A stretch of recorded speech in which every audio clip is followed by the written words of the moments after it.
This is a true story that has never been told, and it happened in Bosnia and Herzegovina, in the city of Sarajevo, during the Serbian aggression from 1992 to 1995.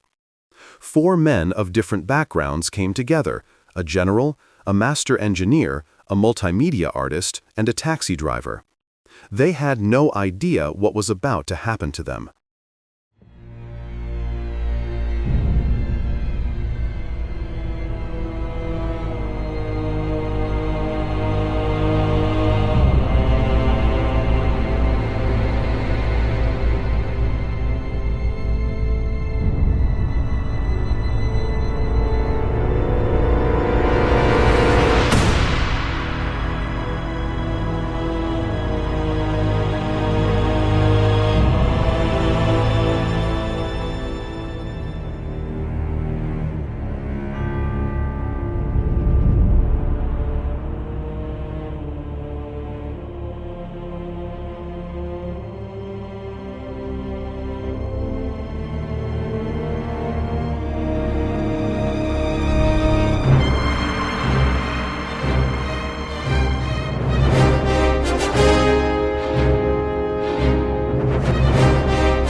Dakle, ovo je jedna priča. So, this is a story that hasn't been told until now, and it needs to be told for several reasons. Above all, for the citizens of Sarajevo, because this is, in fact, their story.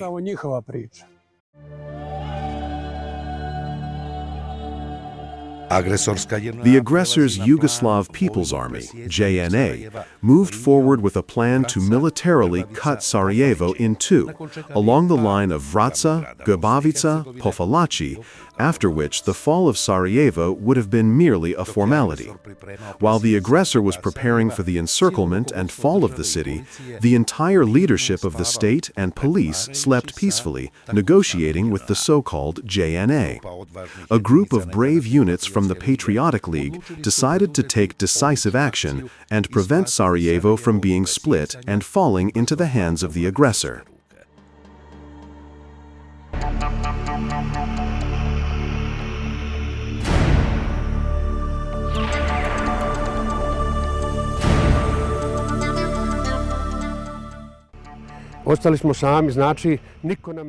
We were left on our own, and no one helped us except Sefer Halilović. We listened to him, and that's how it was. We can't make things up. I have to tell the truth.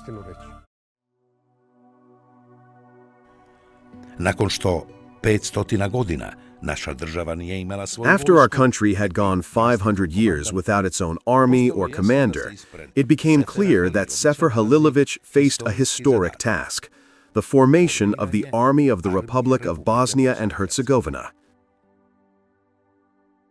In addition to its numbers and high morale, a special source of strength for the Army of the Republic of Bosnia and Herzegovina was its truly multi-ethnic composition.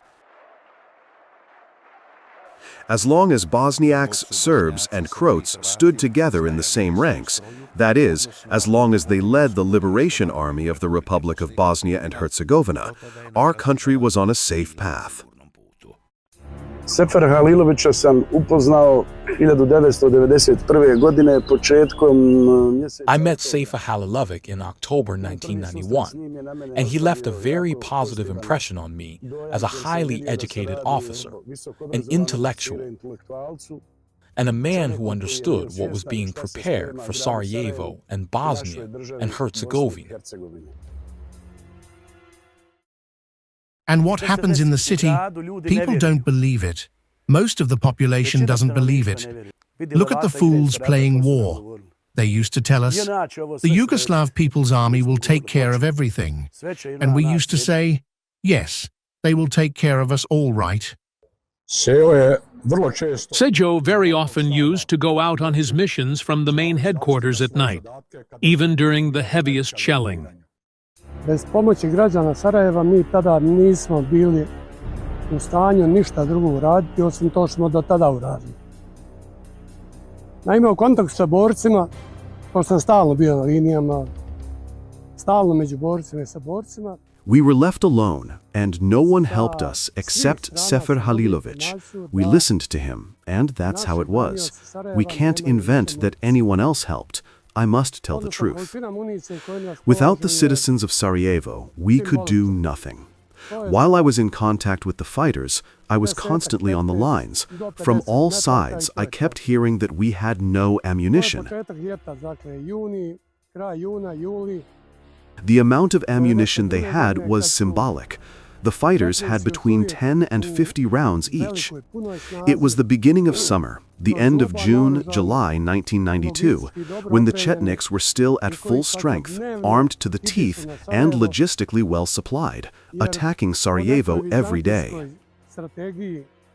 According to some Byzantine strategy, if they don't capture the capital, it means they lost the war.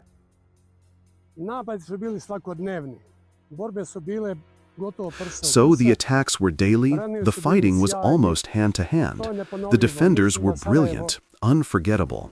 I don't think Sarajevo will ever be able to repeat that. However, there was no ammunition. We were extremely modestly armed, but with what we had, we could somehow defend ourselves, except for the lack of ammunition.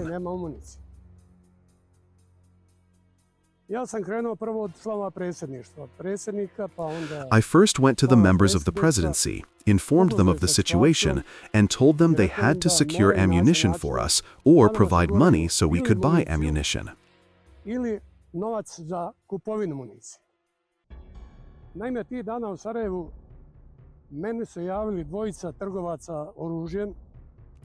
At that time, two arms dealers contacted me in Sarajevo. They came with accreditations from international TV centers, and when they came to see me, they said, "We sell ammunition and weapons."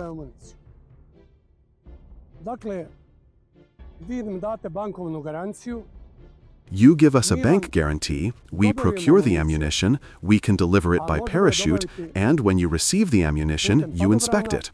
If it's as agreed, you sign the bank guarantee, and we get paid. Ako je sve kako smo dogovorili, potpišete bankovnu garanciju, odnosno potpiše mi naplatimo. Ja sam bio presretan. I was overjoyed. We needed only a little money and we could obtain ammunition. I went to the presidency and spoke in vain. They said, "There's no money." I went to the Prime Minister. At the time, Hakija Turajlić was Prime Minister. He had already helped us in May and told me that the government had nothing, enterprises had nothing. In short, there is no money. I spoke with Minister Mahmud Jahajic, Minister of Economy, and asked, what else can we do? Even though we had already organized production of tromblons, hand grenades, and shells for 80mm and 120mm mortars, it wasn't enough. That production was already taking place in Konjic and to a lesser extent in Gorazde, but it couldn't get through. Again, I visited all the presidents and ministers and the Prime Minister. The result was no money. I felt as if I were drowning at a depth of 100 meters because I could plainly see the city would fall if we did not find a solution. We couldn't defend it. The first time I told this story in the presidency, Izetbegovic, Ganic, Turajlic, Mahmudjihajic, and I were present. I told them then, either secure ammunition or provide money, otherwise the city... Again, I visited all the presidents and ministers and the prime minister. The result was no money. I felt as if I were drowning at a depth of 100 meters because I could plainly see the city would fall if we did not find a solution. We couldn't defend it. The first time I told this story in the presidency, Izetbegovic, Ganic, Turajlic, Mahmudjihajic, and I were present. I told them then, either secure ammunition or provide money, otherwise the city will fall because it is impossible to defend. Then Izetbegovic said, if the city falls, they will rape my daughter.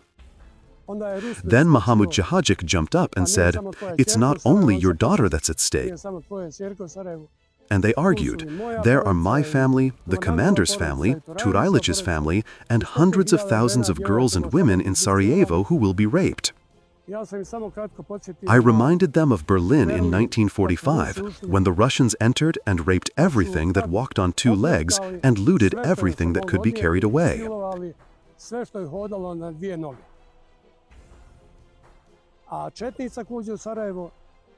If the Chetniks enter Sarajevo, they will destroy all our traces. There will be no Bashcharshiya, no mosques, no old Bosnian houses, and there will be no sign of us. The situation was very unpleasant and tense, but in the end, there was no money.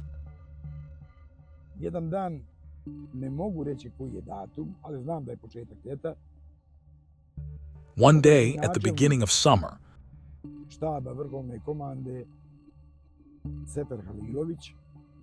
the then commander of the still Republican headquarters of the Army of Arbayich called several people into the office where the Army of Arbayich was being formed.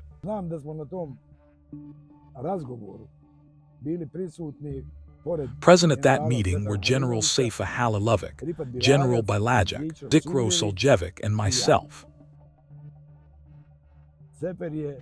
At that time, Saifa very clearly said that we had to find a way to obtain ammunition.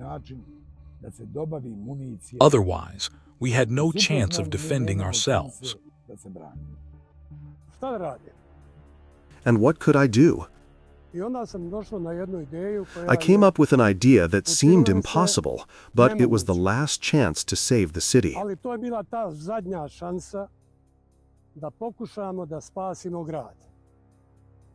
I made an announcement and sent it to Radio Television of Bosnia and Herzegovina and informed the citizens that we were in a dire situation, that a monetary contribution or gold was needed so we could buy ammunition. And then a miracle actually happened. Columns of people formed in front of the main headquarters of our command, where people waited for hours to give 100, 500, or 1,000 Deutschmarks, or a woman would take a ring off her finger or give a chain. Of course, I had already formed a commission to receive it, and I put Asim Omanic at the head of that commission. They began accepting the donations, and I went the first day to see how it was going. Everything was organized properly. When someone brought money, their ID number, full name, and the amount donated were recorded, and Asim Omanic was in charge of the commission.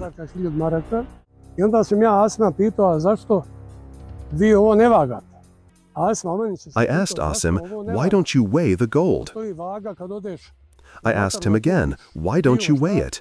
When you go into a jeweler, the jeweler puts a chain on the scale, 100, 200, 500 grams, and says it costs this much. His explanation was rather vague, and I told him, leave it to me. That was the right move. I appointed my finance assistant, Safet Baltic, who then continued to manage and saw the process of collecting funds and gold through to the end. Dakle, u tom periodu donijeta je naredba, odluka, ne znam šta je tačno bilo, gdje se formira, dakle, štab koji će se brinuti, dakle, prikupljanju sredstava koje će građani davati, koje će davati, a na taj proglas koji je upućen od strane. So, at that time, an order was issued to form a commission that would collect donations from citizens in response to that proclamation. Građana, stanovništva, ljudi su donosili, davali šta su imali. Kao što rekao malo prije, dakle, odaziv građana. By order of the commander of the territorial defense, there was a fairly large public turnout. People brought what they had. Par mjeseci, 4-5 mjeseci koliko je trajala ta akcija, koliko se ja sjećam da je prikupljeno negdje oko 2,5 miliona konvertibilnih maraka. The response from citizens and economic entities was admirable during those months while the campaign lasted. Između 12-13 kila zlata, dakle, as far as I remember, about 2.5 million Deutschmarks were collected.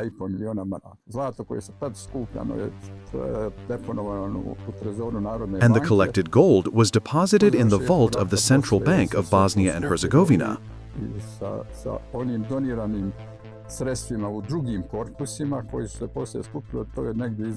By the end of the war, about 20 to 21 kilograms of gold had been gathered, and it was all stored in the central bank vault because other municipalities were also collecting funds, and there are records of that. Most of the funds were collected from donors in the Novi Grad municipality. Ono što mi je ostalo upečatljivo u tom trenutku jeste od svih tih. What remained striking to me at that time was that, of all the politicians and public figures, I only remember that Amila Omersoftić, who later became director of the public broadcaster, gave 2,000 Deutschmarks. The late Mujo Duraković, owner of Unigradnja, donated 3,000 Deutschmarks. And I remember the mother of actor Zija Sokolović, he wasn't there, he was abroad, donated 500 Deutschmarks and often came, bringing some francs and even Arab money. She stayed in my memory as a very kind lady, because she was constantly bringing something. Mojoj sreći nije kraja bio. Ja sam kao bez duše, nisam ja zvao da dođe ova dvojica trgovaca. Otišao sam do Holiday Inna, našao jednog od njih dvojice i rekao mu da... My happiness seemed boundless, and I, as if soulless, couldn't wait for the arms dealers to arrive. I rushed to the Holiday Inn and found one of them and told him we needed to do business. He asked how much money I had at my disposal. I told him, and he answered, "Gold won't do." As for cash, it was too small an amount for them. It wouldn't pay for a plane and so on. And he said when I have more money, I should contact them and they would come to continue the work. Again, I found myself in a dead-end situation and wondered what to do.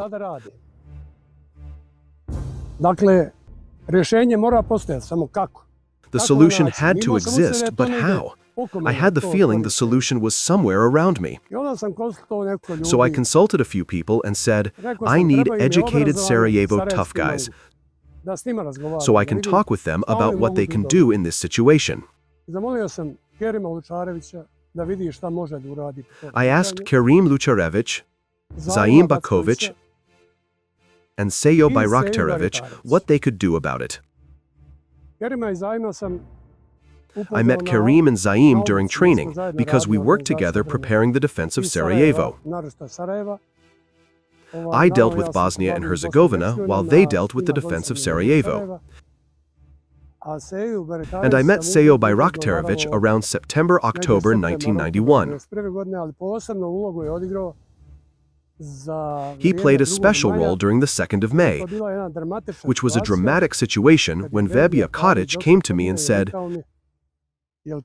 "Do you know that Alija Delimustifić is visiting these high officers and has spoken with almost all of them and has said they shouldn't get involved, that the army shouldn't interfere because they have a police operation to carry out?"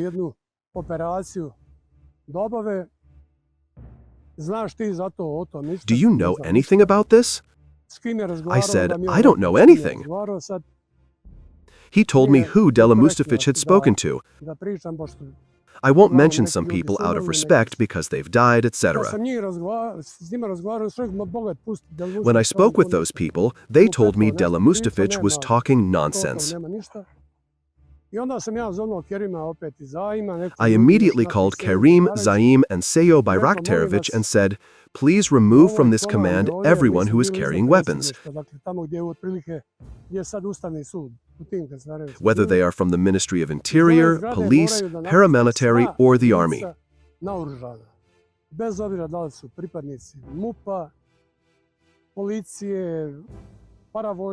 And have them all leave the main command.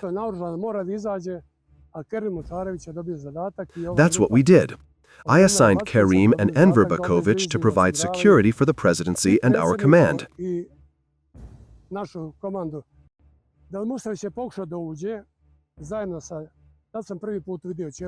Dela Mustafić tried to enter, and that was the first time I saw Čelo Bayramović.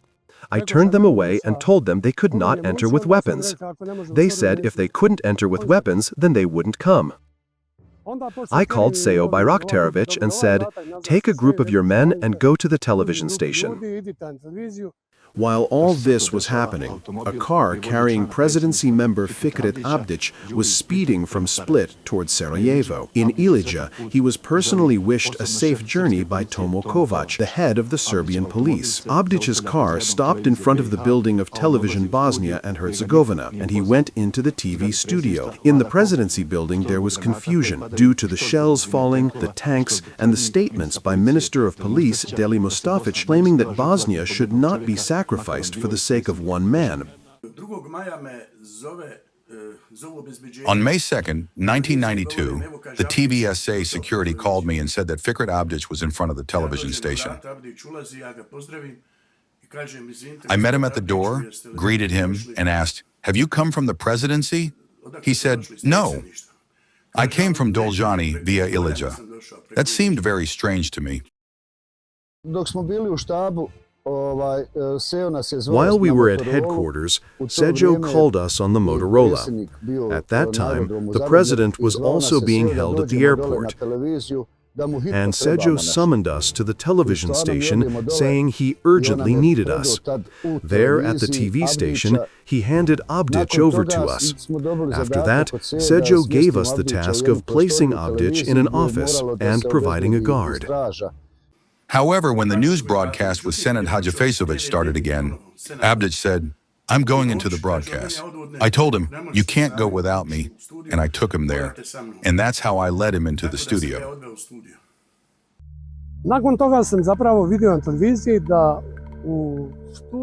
After that, I saw on television during Senad Hadžifesović's news program that Fikret Abdić and Jerko Doko were sitting there. Around that time, it became clear to me what was going on. Deli Mustafić's goal was to clear the field in the presidency and the main headquarters of the Army of the Republic of Bosnia and Herzegovina. While the two of them, Abdić and Doko, who was an honest man, were used by Abdić to gain access to the studio.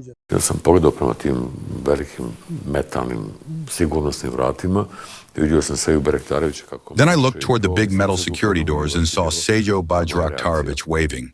I don't think this was really visible in the program, my reaction, but I was shocked. It was better that my reaction wasn't seen when I saw Fikret Abdić at the door. That was shocking to me. Sefer called me on the phone and said, take Fikret Abdić and Jerko Doko out of the studio. Senad doesn't know what's going on here, so they have no business being in the studio.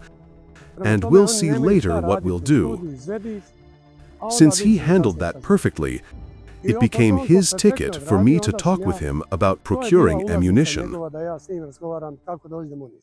I understand. Of course, that's exactly what I did. However, I entered the studio during a break while they were playing patriotic videos, and I managed to get Jerko Doko out, but Abdić stayed in the studio.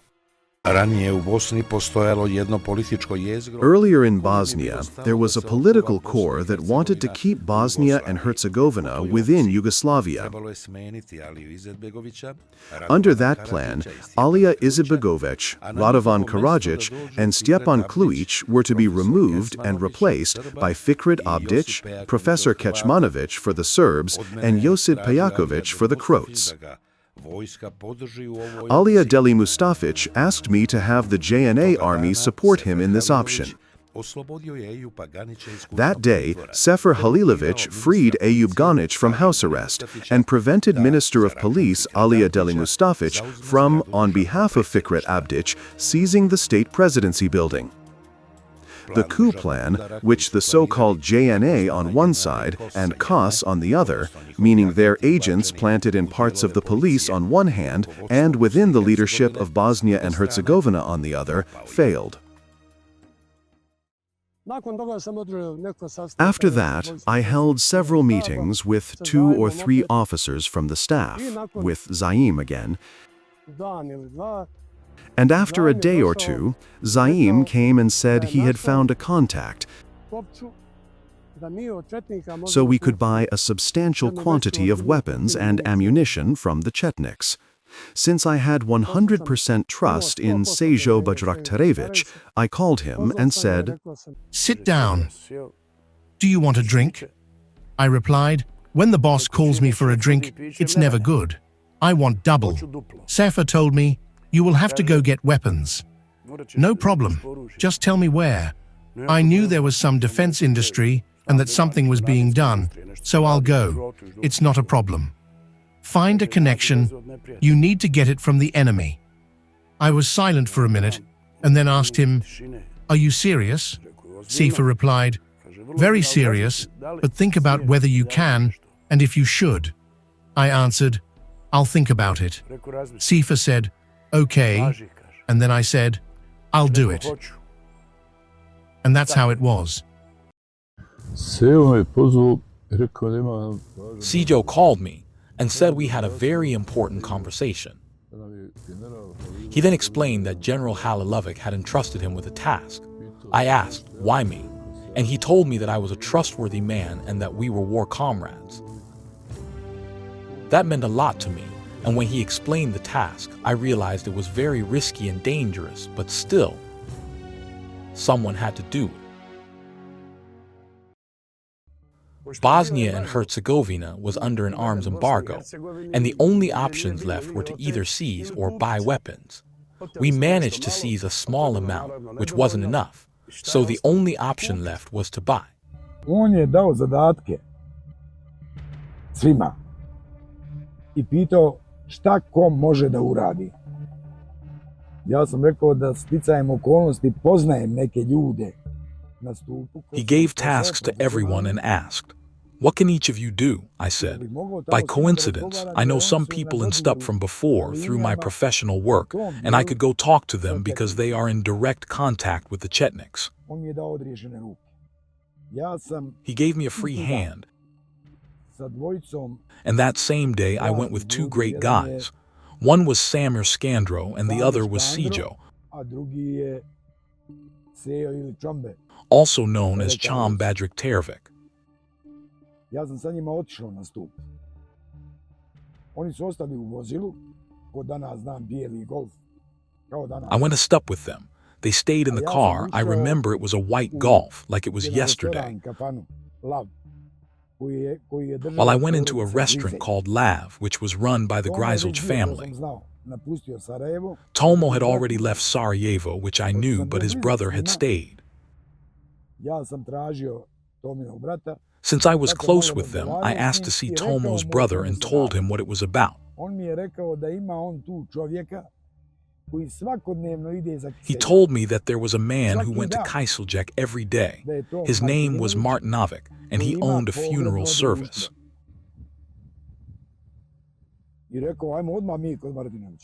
He said, "Let's go to Martinović right away. He's right across the street." We went in and sat down, and they were living like there was no war going on. I told Martinović everything we needed, and he said, On mi je rekao, ja sutra idem za Kiseljak.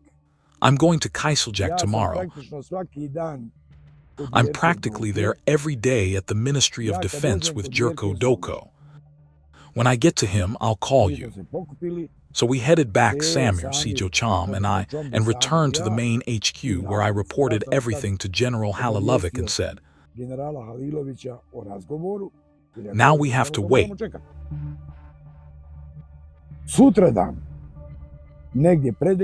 The next day, sometime before evening, I got a call from Jerko Doko's secretary who said, there's a man here who wants to see you. I informed General Halilovic and he said, go immediately.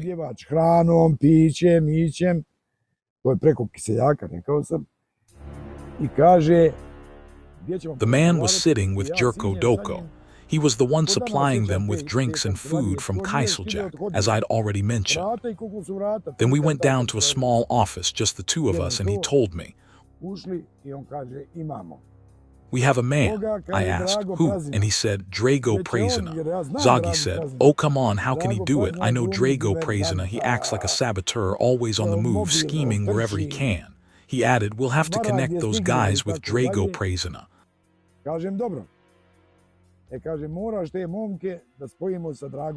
I said, no problem, we'll arrange it. Then he said, we'll also need money. I replied, that won't be a problem either.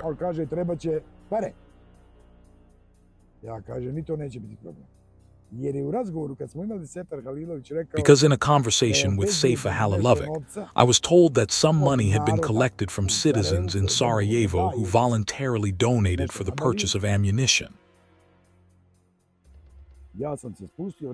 After the conversation, I told General Halilovic everything, and he said, let's give it a try.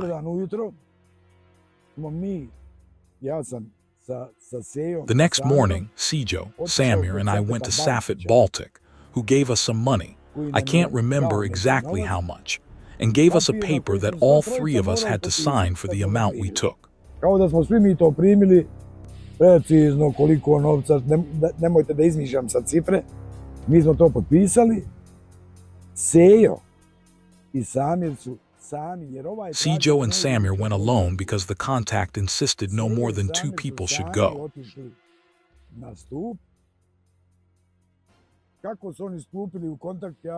They went a stop. I don't know who they contacted there. And what I do know is that they were taken to the Delmenijum Hotel. Ono što znam, to je da su odvedeni u Delminijum, da su u Delminijumu praktično bilo... Where practically everyone was. HVO, our soldiers, Chetniks, whoever showed up.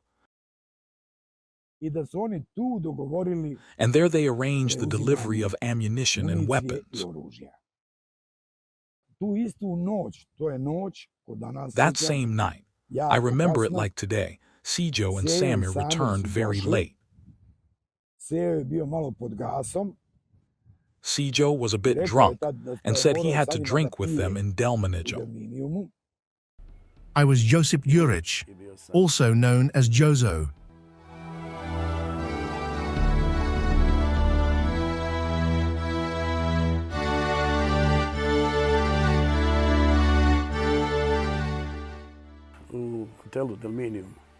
In the Delminium Hotel in Doglodi, we met in no man's land.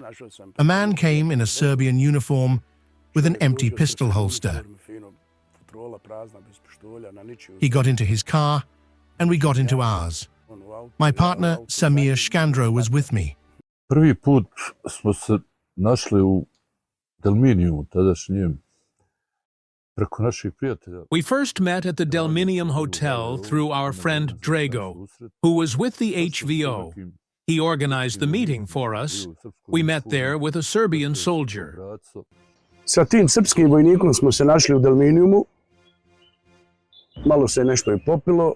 We met with that Serbian soldier in Delmenijum, had a few drinks, and right from the start I asked him, let's agree on a price for the ammunition.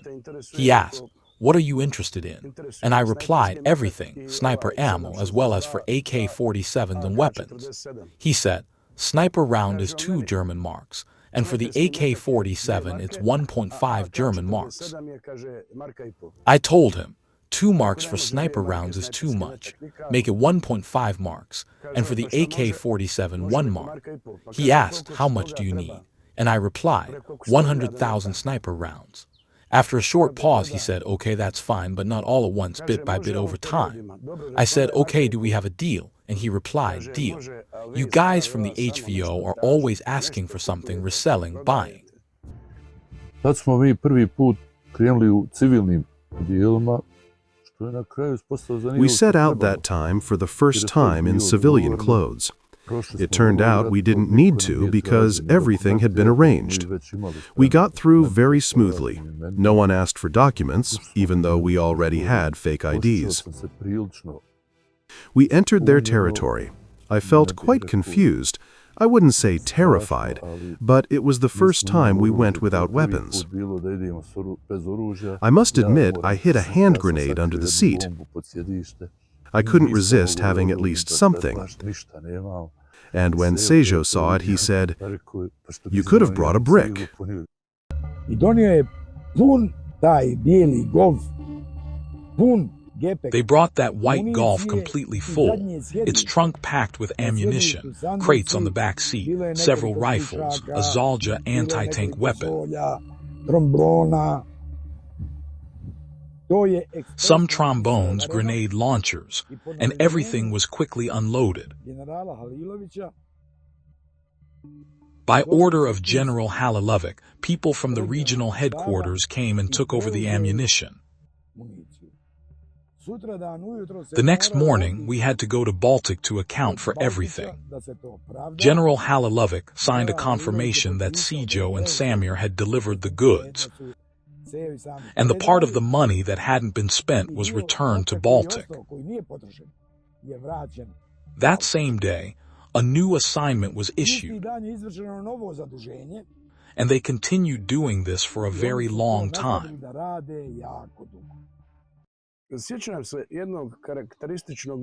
I remember one particularly memorable moment. It was a Friday in June 1992. Zaim Bakovic said to me, "Don't let you and Samir miss the wedding on Monday." I asked, "What wedding? Who's thinking about weddings in the middle of this Holocaust?" He said, "Go ask the general." So I went in to see General Halilovic, greeted him, and asked. Zaim told me we have to be at a wedding on Monday, who's getting married in the middle of a war, who even thinks about marriage now. He replied, "You're getting married." I said, "Me." And he said, "You've been living with that woman for 6 years, and if something happens to you, she won't have any social rights. The general staff gave you the rings, and on Monday the registrar will come at 12 p.m. and that's it." I said, "Thank you very much for letting me know I'm getting married. I really had no idea." And so I got married. Here's the only photograph from the wedding. At the top left is Zenga, Professor Dervishevich, who lives and teaches at a university in Boston. He used to come to Sarajevo and teach my son. On the right is the Minister of Defense, Jerko Doko. At the bottom, from left to right, are Sefer Halilovic, me, and my ex-wife. At that time, we didn't just go to Doglodi and the wider Alija area.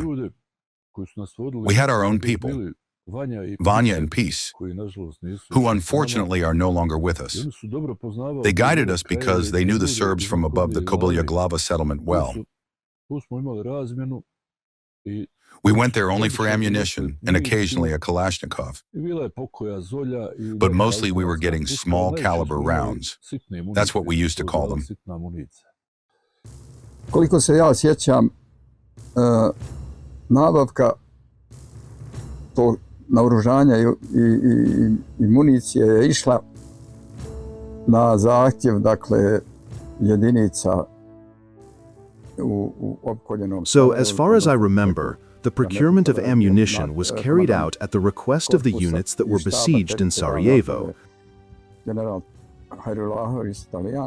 via the then commander of the First Corps, General Hajrulović. General Halilović formed a commission of people who had contacts with certain individuals, some through UN Profor, some with people, I won't say units, on the other side. That team bought ammunition and weapons from the other side.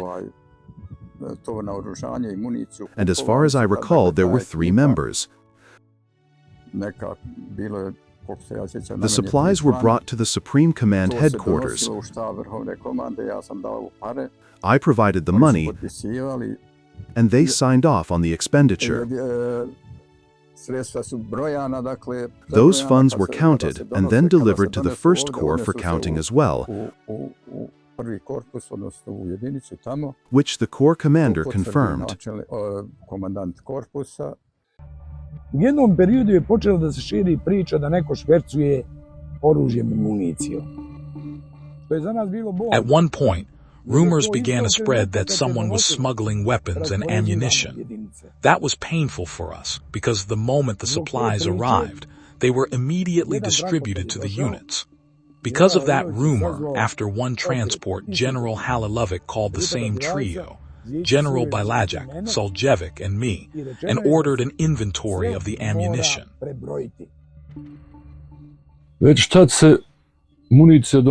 The ammunition was brought to the general staff, usually around 10,000 rounds.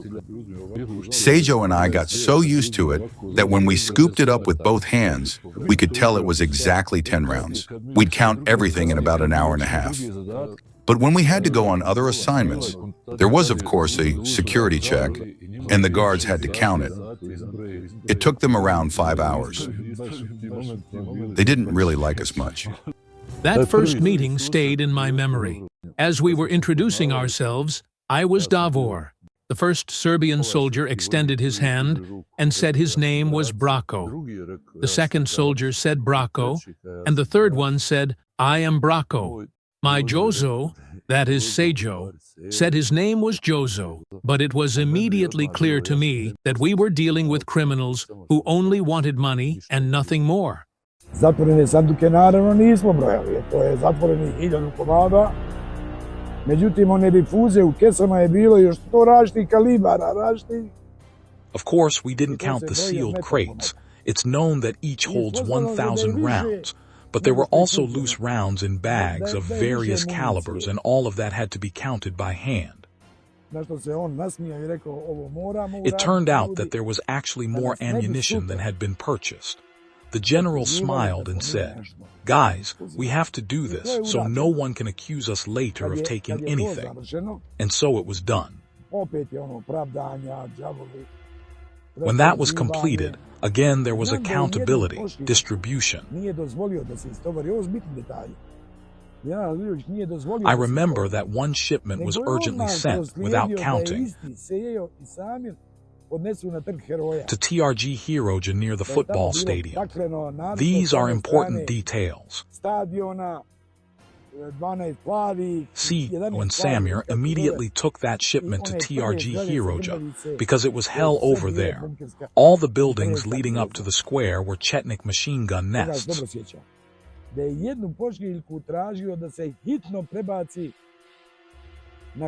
Another shipment was ordered to be taken to Kabul Jaglava, to Commander Ijub Delalik, because a general offensive had started from Paljan toward the medical center under construction and the Kabul Jaglava neighborhood. Inače smo mi imali te svoje šifre neke, znaš, koliko je metaka spremno, pa smo radili na razne načine. Kada primjer kaže, takve su šifre bile na Motoroli, ono, 2. We had our own codes for how much ammunition was ready, and we used various methods. For example, they call over the Motorola, since we had 2 extra channels for private conversations, and say, "Franjo or Jozo, come in," and I reply, "Receiving." Then they'd say, "Since 7 people are going, they need 2 cars, so meet them." One of us would respond, "Agreed, we'll wait for them." Those 7 people actually meant 7,000 rounds. Or they'd say, hurry up with dinner, 9 people are hungry, and we'd reply, okay, the driver leaves in 10 minutes, and so on.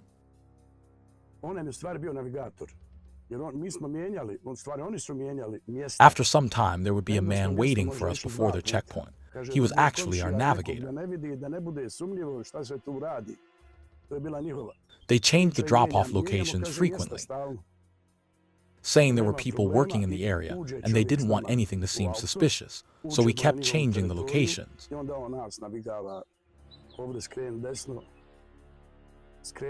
We drive on unfamiliar roads, some so rough that you could only go in first gear. The man was waiting for us at the checkpoint and got into our car. We started driving. I was suspicious because I didn't know him. It was the first time I had ever seen him. And I was ready for anything.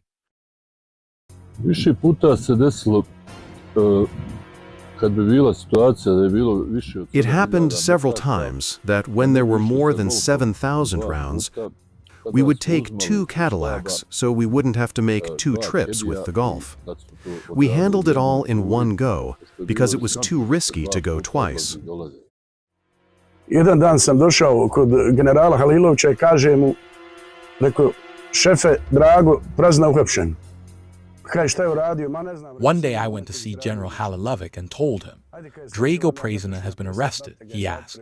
What did he do? I replied, I don't know, probably scammed someone for something. He said, that's not good. He's the one who connected you with them and this whole operation could fall apart if he's gone for too long. Saifa said, go get him out of jail. Here's an order. We went to the central prison and handed the sealed order to the officer in charge. The officer called someone, then went with us up to the 2nd floor to the cell.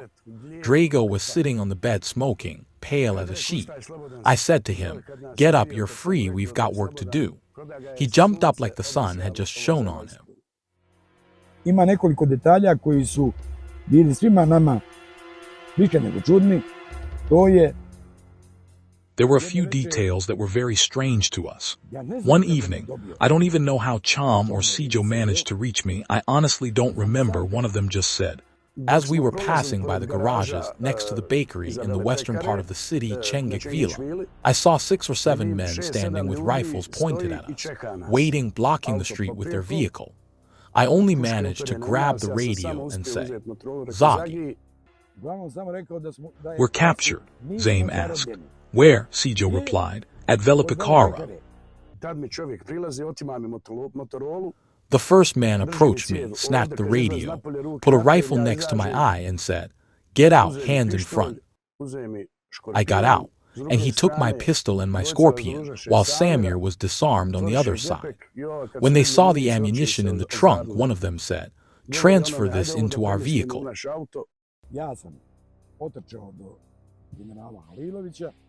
I ran to General Halilović and he assigned me a few men from the command security team and we set off. Velipikara has 4 sides. Fortunately, we approached via the path of salvation. On one side there are garages, on the other is the wall of Velipikara. And we could see Sijo and Samir's vehicle, their car. And Sijo and Samir pressed up against the wall with their hands raised. And the people from Sijo's vehicle were unloading the ammunition.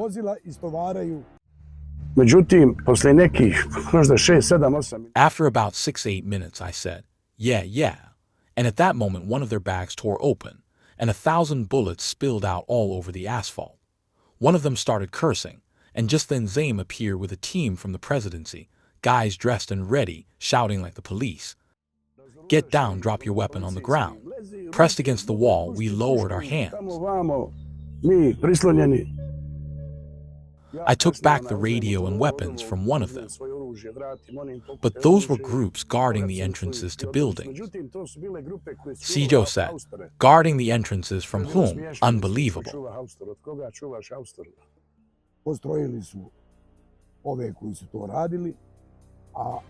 At that moment, our guys reacted and arrested all of them.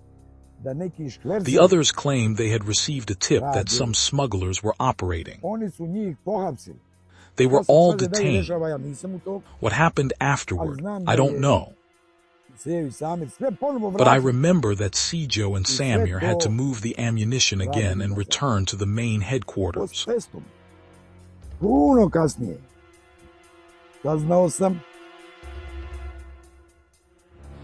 Later on, much later, I found out, not only from General Halilovic but also from others, that all of us had been followed by military security and were considered criminals, which is simply unbelievable.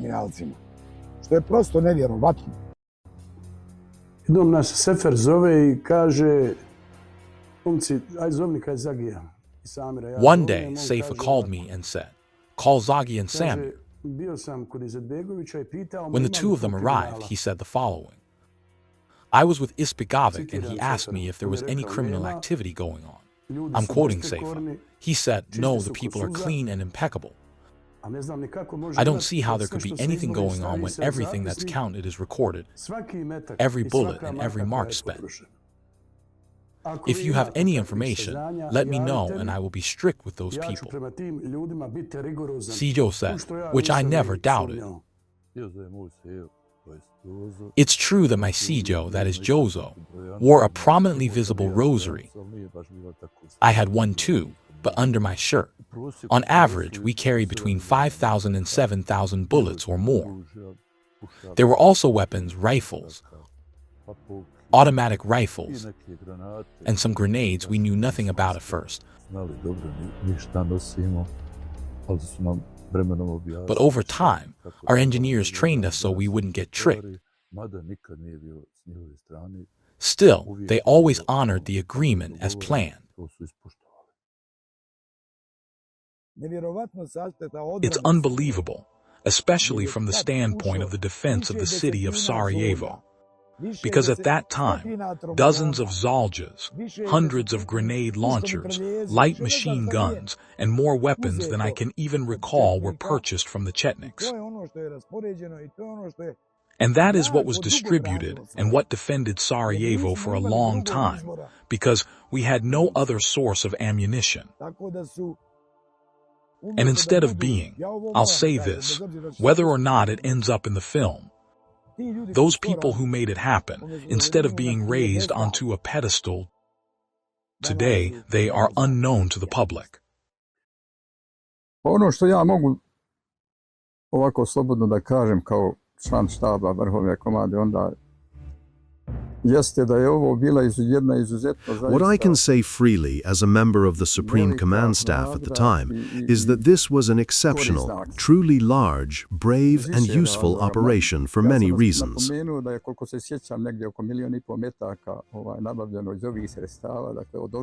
I noted, as far as I remember, that about 1.5 million rounds were procured from these funds.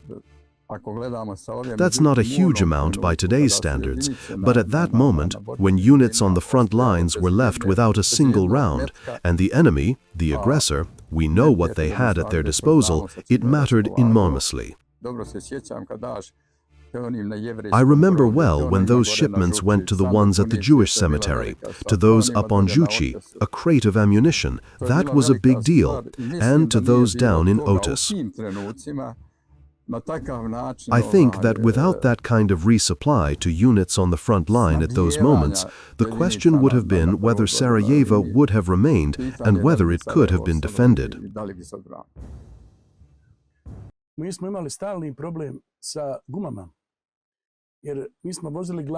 We constantly had problems with tire blowouts. We drove on the main road at night when the Golf was fully loaded, and the shrapnel scattered all over the asphalt would cut the tires like a razor. We often went, both day and night, to our friend Selim Malovic. because he had plenty of tires, rims, and some spare parts for the Golf. Every 5-6 days, we would go there to change a tire. It happened very frequently.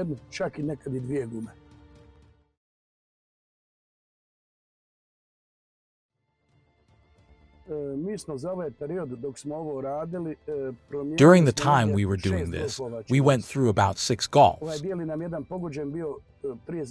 Our first white Golf was hit by 2 sniper bullets, thankfully.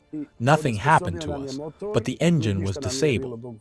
We coasted in neutral all the way to the National Museum, coming from Pofilisaj toward the city center. The second, a red Golf, was destroyed by a Nora rocket. General Halilovic told us that himself, since he was an artilleryman. And it happened just 3 minutes after we had entered the city assembly building. At night, we drove without headlights, going 120 kilometers an hour. The people who worked with me on this task deserve the credit for defending Sarajevo. At that time, we didn't have enough ammunition to defend the city. This amount of ammunition was enough to carry us through to better days, and those better days did come, mostly thanks to our own production. The gold remained intact. It was checked several times by different groups because there were rumors that it had been stolen or moved to Sanjak. In the end, Safet Baltic handed over that 20 kilograms of gold to the Central Bank of Bosnia and Herzegovina. I nominated these people for the Golden Lily Medal, but the paperwork got lost somewhere. So these people received no official recognition, even though very few risked their lives every time they went out to collect and deliver ammunition. Their lives were literally in the bag, because behind them they were carrying mostly 2 caddies full of ammunition while constantly under fire.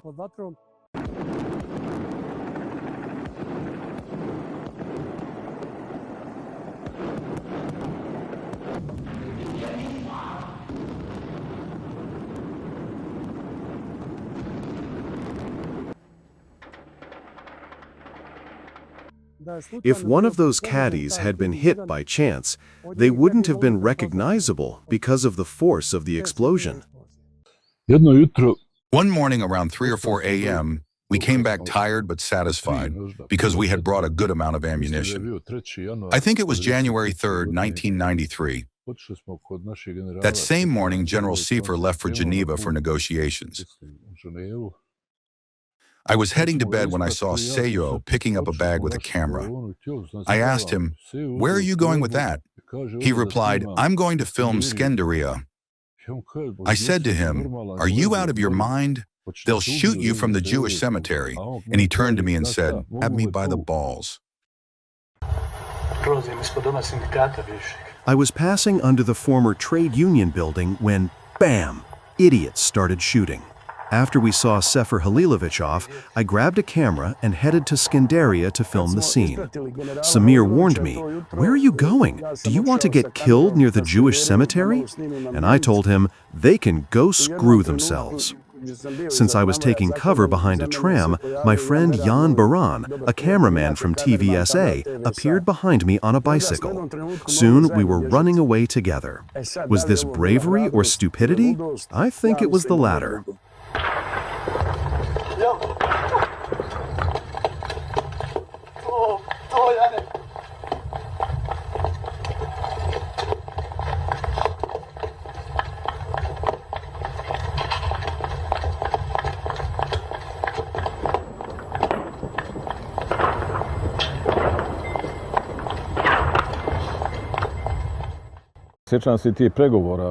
I also remember those negotiations in Geneva between the military delegations, when Sefer, with sharp rhetoric, refused to be called a Muslim commander.